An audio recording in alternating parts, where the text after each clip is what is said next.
Do you know, do you have to sit on everything? Hi guys, welcome back to my channel. Today's video is going to be a reveal video of two bags that I picked up. Both are pre-loved. But before I jump into this video, if you aren't already subscribed to my channel, I would appreciate if you would hit that subscribe button below and also hit the bell so you get notified when I upload new videos. Okay, so the first bag is inside this dust bag, and I purchased this pre-love from a Facebook group that we have in Australia called Club Luxe. It's a group where we talk about luxury. It's an exclusively Australian group only, so you have to be an Australian to join the group. And let's just pull it out so we can talk some more. And here we are. It is the Fendi baguette. It is in like a hot pink. I don't know the official name of the color. Maybe it's fuchsia, I'm not sure, because this is, I don't know if it's not a vintage bag. It seems like it might have been maybe 10 years old or something like that. There's also a card that it came with, so let me just take it out. So inside came this envelope that says Fendi on it. I'm fairly confident with the authenticity. I am going to also get the bag authenticated, but having purchased a Fendi bag before, I've purchased it, I've owned about maybe a couple Fendi bags, and this feels authentic. Like, it's got the hallmarks of all the authenticity, like the holographic sticker and all that sort of thing. So I'm fairly confident, but I will just get it checked over anyway. This article is made from soft nappa leather. Any eventual veins or slight differences in the color on the skins is a characteristic of the same. The leather is natural and untreated. That is what kind of stood out to me, that the leather is natural and untreated. And this bag may need a little bit more TLC. Not to get oil on it, like don't like use use hand lotion and then touch the bag, because the oils will probably seep into the bag and can cause a patina. So that's pretty much what I took from that. It also says it can be easily stained or discolored. Careful attention should be paid to the laminated colors, gold and silver, as any contact with perfumes, lacquers, or any products containing alcohol can damage the product. So this to me seems like a more sensitive leather that I wasn't aware of when going into it, because I wasn't aware of nappa leather. She did say it was made of that, so that's my fault. This is also the card that came with it. Oh, actually I do realize it does say a date on there, doesn't it? So that's a card. So the date is 2008. On here it's embossed with the actual word Fendi. You can see it more so at the back. So here you've got the F, and then you've got like the E, the N, the D, and the I. So it's like in a rectangular cluster. It says Fendi in whatever motion, clockwise, anti-clockwise, I don't know, because I'm looking at a viewfinder. So it's very similar to the new baguette. It's just the difference is that on the new baguette, it just says FF. The size, I believe, is quite similar to the new one. I think it's a bit more narrow though. However, the new one's probably got a little bit more depth to it. I haven't measured this bag, so I will put below the measurements for this bag, and then I will put below the measurements for the kind of similar sizing of the new current Fendi baguette, so you can have a reference point. The reason I have bought this is because I feel as though the price was relatively fair. I paid $500 Australian, and that was all inclusive of postage and PayPal fees. However, I was slightly disappointed when I received the bag. I still love the bag, I still really like it, don't get me wrong, but I was just slightly disappointed that the seller had described it as being perfect condition. And perfect to me means that it barely has a mark. If anything, it has a mark and it's not even noticeable. It's like to the very, you know, like up close, sort of have to be looking for it sort of thing. That to me is what I deem as perfect condition. And looking at the photos, they were quite dark and they were taken not very close up. She only put around about 5 photos and then about 3 photos of the interior so I could check the authenticity. Now, with that being said, the reason that I'm slightly disappointed is because when I received the bag, it actually has some color loss at the back. Just sort of up in here. Oh, here we go, there we go. That's the right angle. So it's just around there that there's some color loss, and there's also some color loss at the bottom. So the color has pretty much completely come off. And then there is some dirt on the underside as well, just here, and a little bit more just over there. And on the side, well, there's a little bit more color loss up in the corners as well, but it's not as obvious as the one that's right in that center part there. So yeah, there's generally color loss across the back of this bag. And then on the side of the front flap, I also noticed that there was color loss on the corner and slight on the other side, but only very slight. There was also tarnish on the metal as well. I'm not sure if that will show up, but I actually did take pictures of the tarnished metal, so I'll include them. So yes, I still like the bag. I'm still overall happy that I bought it because I feel as though the price was competitive. But even if the price is competitive, I don't feel like that justifies being slack in the description. She could have easily have just said, you know, great condition, however has some mild or minor color loss on the back of the bag. I could complain because I paid PayPal like goods and services, so I could complain.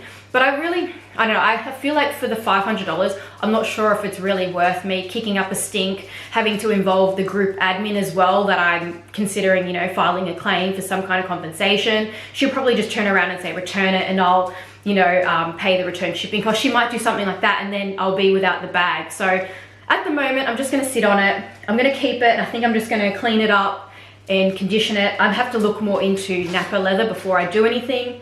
Let's open it up.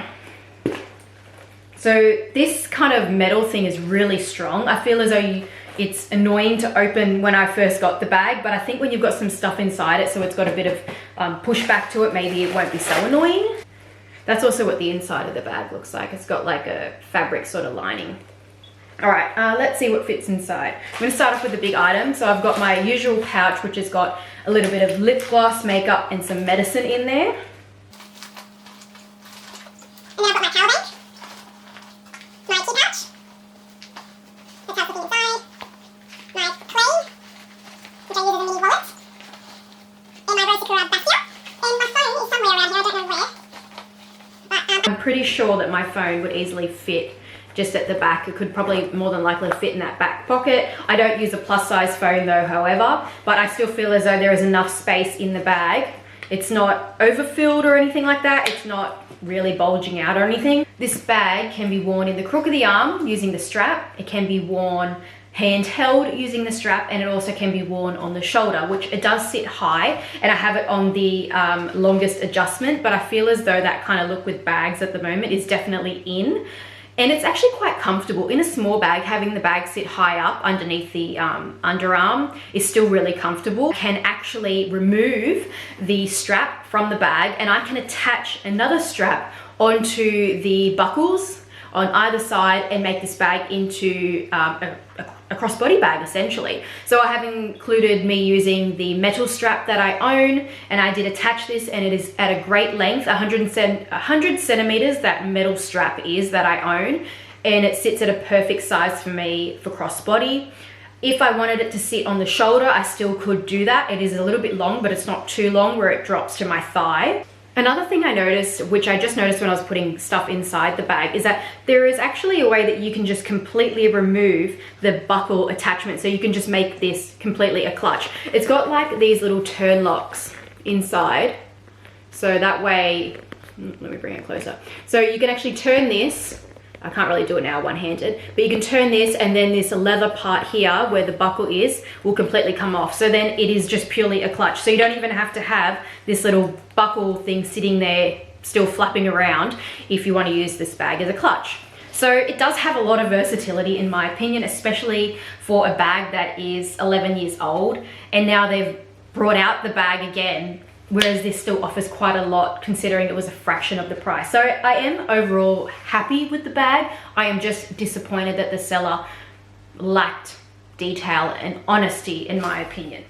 Now the next bag I have is actually a Chanel bag, and perhaps by the shape of it you might already know what it is, but I actually received this bag a few days ago. So the Fendi baguette just arrived today, and I've actually already modified the bag. I knew I was going to modify it when I purchased it so I could use it in a different way. But let's just open it up. Here it is.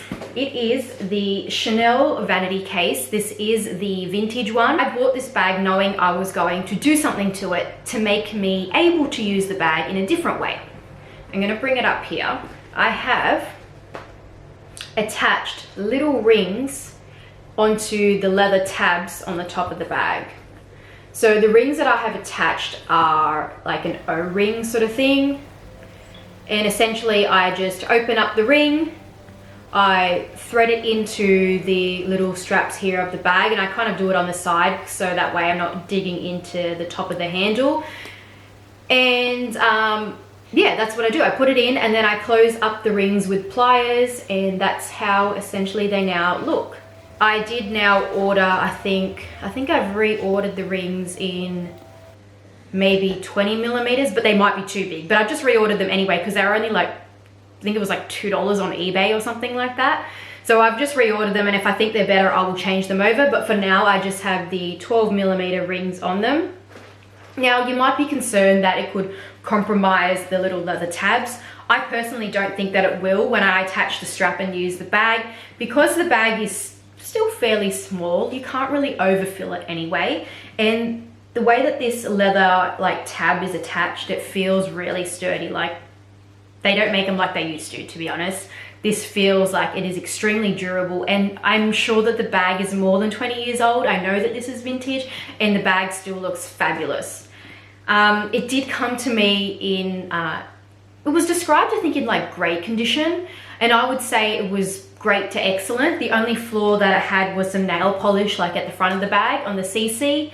It does have a little bit more, I think there was somewhere else that it had some, but I think I've managed to get that off. So yeah, I've managed to get off the nail polish in the front and wherever else it was, but I can't remember now.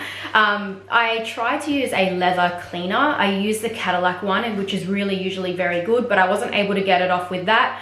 I then tried a tiny bit of nail polish remover on a cotton bud with a pointed tip, and I still wasn't able to remove it with that. And I barely pressed to the leather. I kind of just wiped slightly and I could see like a bit of black. And I was like, okay, well, I'm not going to continue to do that because it's clearly going to remove the color. So I instantly stopped. Basically, the way that I got it off was by picking the nail polish off, like very, very gently kind of scratching it, like bit by bit, without going too hard, without putting too much pressure. And then I was able to remove the nail polish that way, and then I just conditioned it with the Cadillac conditioner, and now I don't feel as though it's compromised the leather at all. Caviar leather is extremely durable, and I feel as though the vintage type of caviar leather is extremely durable compared to probably even new caviar. So, and it's also quite firm as well. So when I did kind of scratch on it, it wasn't creating like any kind of indentation. It wasn't like removing any of the puffiness to the CC. I'll put the dimensions of this below. I believe that they have actually re-released this style of vanity case, and it has like an attachment on either side of the bag. But when I looked at that, I believe it was quite expensive, and the one that I looked at in store was pretty beaten up. Like, I don't know if it was just because obviously it was a display one, but the way that it looked, and it having only just been released, maybe like it only been in the store for about 2 weeks, and it looked really beaten up. So that kind of put me off. So the cost of this was $1,150 Australian. I got it from a Japanese consignment store. I can't pronounce the name because it was actually in fluent Japanese. It was, yeah, I can't even pronounce the name. It was through Rakuten on Japan Rakuten actually. I do plan to use this bag with the, I bought a strap that has like a bit of, I think it's a faux leather that's threaded through. Essentially, it'll look like the chain of what the classic flap is. That kind of strap, that's the strap that I bought to attach to the bag, but it hasn't arrived yet. This is a chain that I have included today in the mod shop videos. This is 100 centimeters. This bag can be carried in the hand. It can be carried like, you know, just as a handheld bag. It can be carried with the chain because of this D-ring, crossbody or on the shoulder. Obviously, you need to get a strap that's going to be suitable for your height. Generally, 120 centimeters works for everyone. Usually 120 centimeters is way too long for me, but for some reason, I think that it will work with this bag. I think maybe because it's got more depth to the bag, it doesn't sit flat on you, it kind of sticks out, that perhaps 120 centimeters would be better for me. You could also just put a twilly on the handle of the bag and do like a little knot here and a knot here, and then attach a strap that way if you are worried about putting in these little rings on the bag. The other thing that I could do with the bag is also attach a pearl strap, and the pearl strap that I have is 30 centimeters. The pearl size is 2.5 centimeters, so they are quite large pearls. but I think that it does look quite nice on the bag, making the bag into like a top handle bag so you can put it in the crook of the arm, because essentially with just that narrow top handle, you can't put it in the crook of your arm, obviously. I do actually sell this pearl strap here, the 30cm one. I do sell it in my eBay store. I also have it advertised on Instagram, but I know that you could probably buy it elsewhere. If you are located in the US, it may not be economical to buy from me, but I just thought I would throw that out there, especially if you're in Australia, because I do free shipping within Australia anyway. So if you are looking for one of these sort of pearl straps, you could also attach it to a Chanel Classic flap, and then it'll sort of look like the new spring summer pearl bag that they came out with. Yeah, it's leather lined as well, and it's got a little pocket just at the back there too. The only downfall with this bag is that when you open it, it's probably going to leave like a creasing sort of thing there anyway. And it is a little bit annoying because the flap kind of just wants to shut close again. The same pouch as before, so it's a bit awkward to hold. Key pouch, crochet clay, or key pouch again, essentially that's what Louis Vuitton calls it now. I put in my my power bank. And definitely would still fit my phone inside. There is still room inside the bag. As you can see at the back there, could easily fit a phone, could fit a packet of tissues. Yeah, you could definitely fit a little bit more in there. And zip it up. And that's how it looks with the bag with items in it. That's how the handle looks when you've got weight to the bag. And that's how the base looks. So yeah, I think that is about everything that I have to say about the Chanel vintage black vanity case in caviar with gold hardware, and the Fendi baguette from 2008 in pink napa leather. Hopefully you liked this video, and if you did, please give it a thumbs up. Otherwise, I will see you in my next video. Thanks, bye guys.